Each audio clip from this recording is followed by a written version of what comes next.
Welcome back to the Diary of a Single Mom.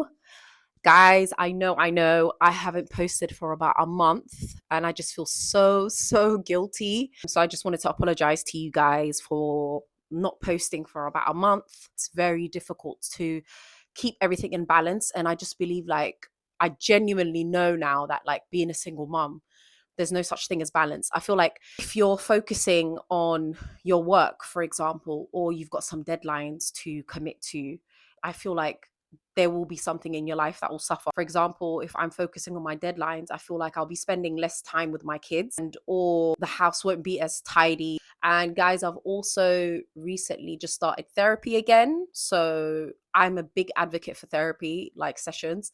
I recently started a few sessions of CBT. Inshallah, I'm actually pretty excited for the results that I'm going to get from that, because CBT is mainly goal focused. So alhamdulillah, there's been so many things going on, especially when it comes to me and my well-being. There's been a lot of changes, and, like, I would say positive changes. I'll not lie to you, it's quite difficult to keep consistent.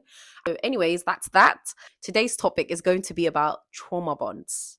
I've been in a trauma bond before, previous marriage, and I had another talking stage as well after my marriage, where it really was actually a trauma bond. Sometimes people might mistaken these unhealthy signs as a sign that they're in love, but it's not actually love. It's a cycle of highs and lows. It triggers your cortisol levels.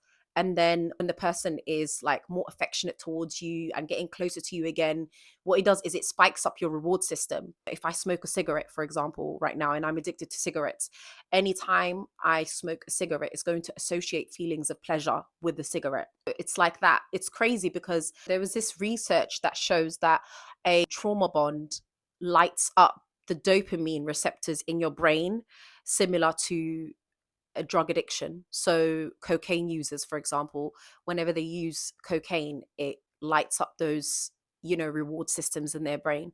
It's the same when you have an unhealthy attachment with someone who puts you through cycles of them either detaching from you or, like, giving you the cold shoulder, the silent treatment. There's several ways of doing this, guys.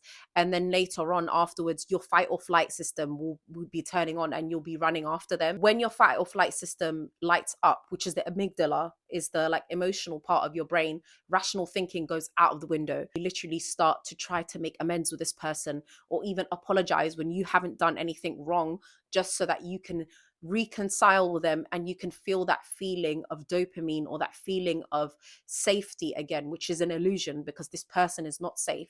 If they were safe, they would be showing you consistency, and they would be showing you a sense of stability. What I've noticed as well is, a lot of the time when people are in a trauma bond, they'll say things like, I don't know, like, it just feels too good to be true, especially in the beginning stages when you're getting to know the person and they're just showering you and they're love bombing you. That's the term for it. They're love bombing you with so much that they're throwing at you, and it's all positive, but you haven't built a foundation with this person, and they're just literally giving you things, buying you stuff, showering you with love and attention, giving you so many compliments. And if you have a void inside of you, or if you have some types of insecurity inside of you, you will fall for that type of love bombing. You won't be seeing it as a red flag. You'll see it as, oh my gosh, I'm literally head over heels and I found my one. But that's not going to last for long, because it's not something that person can keep up. And what happens after that is, once they get you hooked in, that's when they start to criticize you. For example, like, I remember in my marriage, like, I remember there would be good times, and then there would be, straight after that, he would be criticizing me. He'd be criticizing what I'm wearing, and things like that. I'm not going to go too deep into my marriage, because I feel like I've spoken about it before and it's literally out of the way.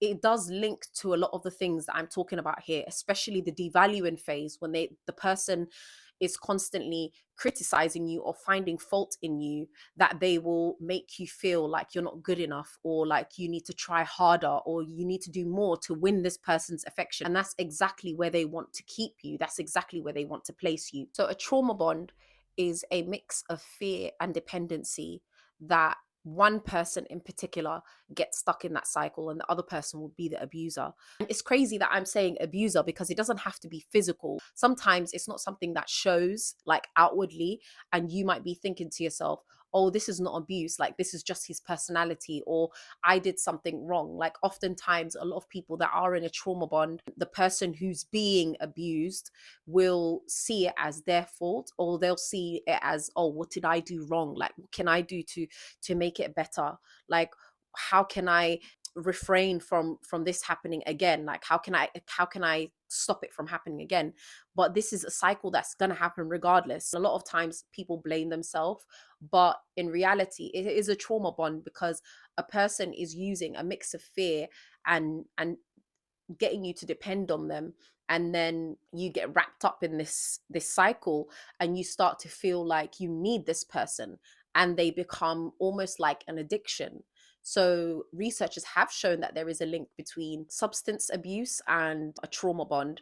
A lot of people that are in trauma bonds, especially people who are the abuser, they tend to be linked to having substance abuse, but that's not always the case. Especially as a Somali, like I've seen a lot of religious seeming people who are actually abusive. They'll disguise themselves behind religion or culture to try to exert power over the other person. Research also shows that trauma bonds lights up the same dopamine receptors as a drug addict, as a drug addiction. So you become basically addicted to this person. And I've literally seen people having withdrawals from a person, and it's like you will feel like you miss them, and sometimes you'll feel like you're craving them. It's not even missing them, you'll feel like you're craving them, so you'll do things like check their socials, or you'll message them, and it's wrong, but you can't stop yourself from doing it. The key to this is actually riding through the craving, just allowing yourself to detox from it, because if you don't detox from it, your mind can't think clearly, and the only way out is through it. There's no other way, otherwise you're going to continuously be going through that cycle again and again and again with this person, and you're thinking to yourself, oh my gosh, I feel out of control, like why am I contacting this person again, why am I reaching out to this person again? But what it actually is you not allowing the withdrawal process to go ahead. You're not giving yourself time and going 5 4 3 2 1, or do whatever to get yourself away from that person completely. This is not to blame anyone, or to even blame, like, because I've been through it. It's not me blaming myself and looking back at myself and being like, why did you do that? Da-da-da. I did go through that stage where I blamed myself, but now I realize that there's a psychology behind why we behave the way that we do. And the trauma bond is basically a concoction of emotions that gets you addicted to this person, and you associate them with fear, but at the same time you also associate them with being your safe place. So the person who's hurting you ultimately can also heal you. That's how you see it as in your brain. But in reality, this person is not good for you at all. And it also creates confusion in your mind, and it creates something that's called cognitive dissonance, where two realities will seem true to you at once, and it creates a confusion. So for example, the person who you're in a unhealthy relationship with, whenever they hurt you and they're apologizing to you, they might say things like, I would never hurt you, I would never hurt you, I would never make you cry. But they hurt you and they make you cry. So what that does is that creates confusion in your brain, and also the lows mixed with the highs and the good times of them bringing you flowers or giving you presents or showering you with love and saying I'm so sorry. And then there's times where they devalue you and they put you down and they criticize you, or they even physically hurt you, and that kind of creates a confusion sense of in your brain, where you start to even doubt yourself. Like in general, you doubt your choices, you doubt yourself, you doubt the type of person that you are and the decisions that you can make. And that leads to dependency, and you depending on that person again, like, can I do this, or should I do this? Or and that's the worst person to put your trust in, because that person has control over you now, and they can either choose to destroy you, or they can choose to treat you in a kindly, like you're literally in the control of someone else. That's a very, very dangerous place to be. So the 7 stages of a trauma bond is: number one, love bombing.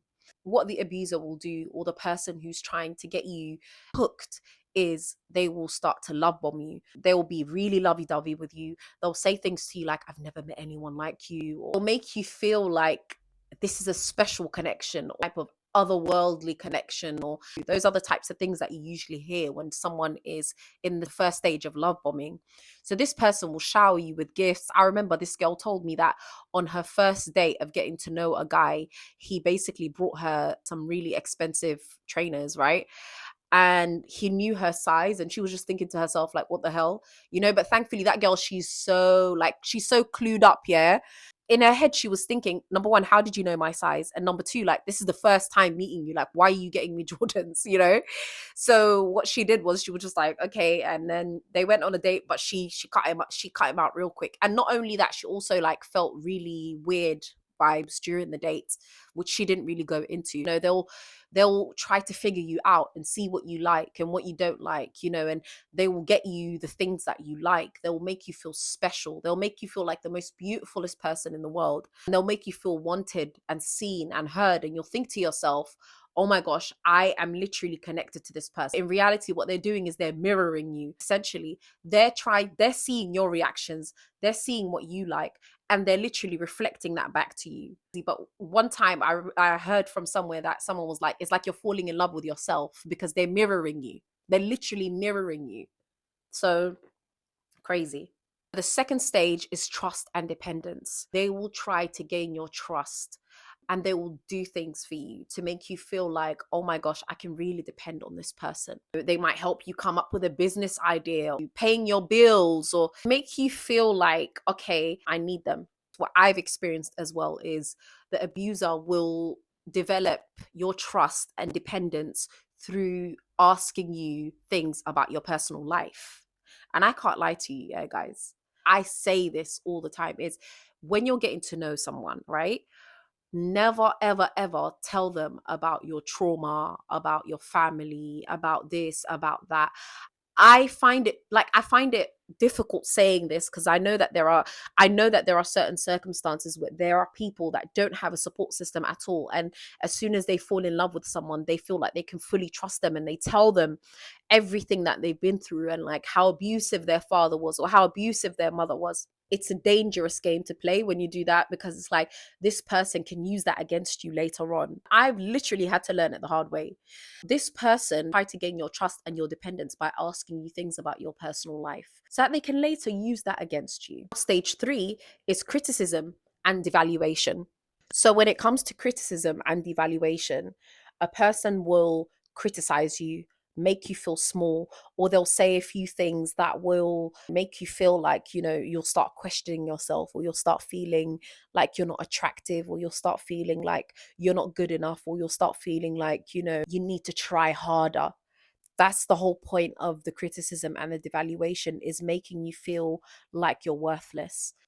A person really close to me shared something with me, but they shared with me that when they were in a marriage, they were extremely put down all the time, and this person would say things to her like, oh, who do you think you are, like, oh, now you're going to school, now you're doing this, before I was doing it, like, you needed me. And towards the end, this person made her feel so worthless that when she finally asked for her divorce, this person sent a 13-year-old boy to bring her divorce. Literally, this person, he couldn't even bring it himself. He sent a child to bring the divorce paper to her. Obviously, it's a person within the Somali community that told me this. And this person's very close to me, and I'm not going to obviously share who it is. I was like, wow, like, that was literally to make you feel small. It was to make you feel like you're nothing. It was to make you feel like you're worthless. That is what they do. It's because they want you now to seek validation from them, and to be addicted to seeking validation from them and only them. Because the person that can break you, you'll be thinking in your head, this person's breaking me, but this person can also make me feel good. And it's not you rationally saying that, but it's through your emotions that you're not able to think rationally. You're just thinking, I want to feel good again. I want to feel good again. I feel uneasy. I feel unsafe. I feel anxious. I feel like I'm panicking, and I need this person to make me feel good again. So what you'll do is you'll try harder, and you just end up feeling burnt out and drained. And it's literally not worth it. It's not worth it for your health, and it's dangerous. The fourth stage is manipulation and gaslighting. Oh my gosh, especially like people who are abusive love to manipulate. They will literally be talking and saying things that it doesn't even make any sense, We'll just be like, what the hell, But I feel like this is to just catch you off, to throw you off guard, and to also kind of make you question yourself so that you're fully dependent on them again. And it's so dangerous because I literally remember like being a victim of gaslighting and manipulation. And I would get to a stage where it's like I didn't know what was right and what was wrong. Like I had to fully depend on this person, like to ask them. And I was so young. I was like 22, guys, And that time as well, I feel like there was a lot of limited knowledge on mental health. There was limited knowledge on abuse and how it happens. It wasn't as broadcast as it is now. I think mental health awareness is amazing. And like so many people know the red flags now. But I remember back in the day, like you had to do your own deep research to actually see what's happening, and to understand like what it might be, which later I started doing. But I remember I would get myself into like I would get into a state of not being able to trust my reality, and it got to a point where my mind was so foggy as well, because I was like, what's going on, like mentally I was just like not seeing things clearly for what they were. And that was because this person was feeding me something that wasn't a part of reality, like, or they would say things to me like, oh, your family don't want you, or this and this. And they will do that to isolate you, to further isolate you away from people, which gets us to stage 5, which is completely giving up. You get to a point where you resign yourself. If you start to argue with this person or you challenge them, it gets worse for you. You start to feel like it will get you worse, right? What you do is you get to a point where it's easier for you to say yes to this person, or it's easier for you to allow what's going on so that it doesn't trigger them or make them angry. And you start to become a shell of yourself because you lose all your boundaries. The more you say yes to someone when you mean no, is the more that you will lose yourself completely, and you don't know what you want, what you do want, what you like, what you don't like, because you're trying to keep the peace between you and this person. And that makes you vulnerable to other toxic situations and other toxic relationships in your life. You don't even know what you like or what you want, and you're someone who feels like they're broken. Like you're not broken, you just need to again reset your nervous system and start from scratch again, like, and it takes time. It really takes time.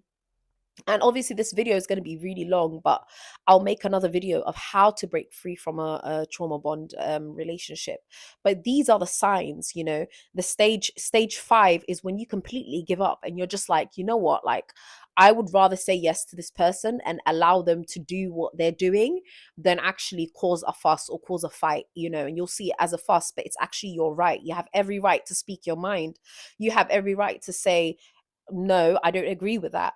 But you just allow this person because you are afraid of what the reaction is going to be and how the consequences of that reaction and how you're going to feel. So what you do is instead you just allow it, which gets us into stage 6 of trauma bonds. Stage 6 is where you lose your sense of self completely. You don't know who you are. You don't know what you want. Like I literally remember just feeling like I don't know how to explain it, but it's like I was out of, like I didn't have a soul. Like I felt like a shell. And you literally start to feel like a shell. Like you're not a person, or you don't know what you want, you don't know what you like, and I literally got to that stage so many times in my life until I actually had to learn that no, like I'm not going to let this person make me feel like that, and that's when the abuse starts to escalate, is when you start to stick up for yourself. But essentially a lot of people lose themselves in this stage and they never find themselves again. I had this auntie, and I think I told you a lot in my in another video, of her husband. He threw her from, I think it was the 4th floor or the 3rd floor or something like that, and she was pregnant at the time and she lost her baby. But like she was so dependent on this guy that still till this day she'll be like, I still love him. He's still the love of my life. There's also a lack of education in that. Like, I feel like the older people, the older generation, they didn't have access to the resources that we have now, you know? And alhamdulillah, finally, Somali videos are starting to come out about topics like mental health and abuse and what that looks like, because she doesn't speak English. But she basically completely lost her sense of self to the point where she had this attachment to this guy, and she genuinely still till this day believes it's love, even after he threw her out of the fourth floor, like and he was beating her black and blue all those years, and she would stick around with him, like, you know. And I remember, like, growing up, like, just meeting that auntie, like, I remember she was so quiet and so maskeen, like, and now that I think back, I'm just like, wow, she must have been broken down, like, you know, she must have been broken down like several years, you know. It's so sad. Stage 7 is where you get addicted to the cycle of a trauma bond, because now you lost your sense of self. So what are you going to do? You're going to seek that feeling of feeling good again, or feeling high, or feeling that sense of dopamine. And what you do is you will try harder to get this person's affection. You will try harder, and you'll still go through the cycles. And you will get addicted to the good times. You'll get addicted to feeling that good feeling of dopamine, feeling that good feeling of, you know, that reunion of him saying, I'm sorry, or of him saying, you know, I love you, or I've never met anyone like you, or, you know, you just make me so angry. I'm sorry, like, you know, and giving you the flowers and showering you with gifts. And you will be addicted to that part of your relationship, that you will go through the cycle of devaluation, criticism, loss of self, all of that, to get to that stage of feeling like, oh, I feel calm now. And that's your nervous system calming down, because it got that hit that it wanted to get hit. No, it got that hit that it wanted to, so for it to feel like good. It starts to feel like a drug addiction. And wallahi, it's not a lie when the research suggests that a trauma bond lights up the same reward systems that a drug addict gets when he or she takes drugs. Is literally a similar, actually it's the same receptors that get lit up, but it's a similar high, a similar feeling. And it's almost as if you become a drug addict, so you go through withdrawal systems after. But that's going to be another video that I'm going to make on the withdrawal systems and how to get out of a trauma bond so you can break free. Anyways, guys, I love you so much. Thank you for being so patient with me. I pray that whoever's going through this has the courage to get out.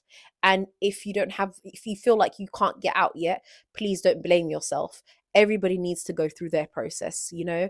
And I'm just like sending so much love to you.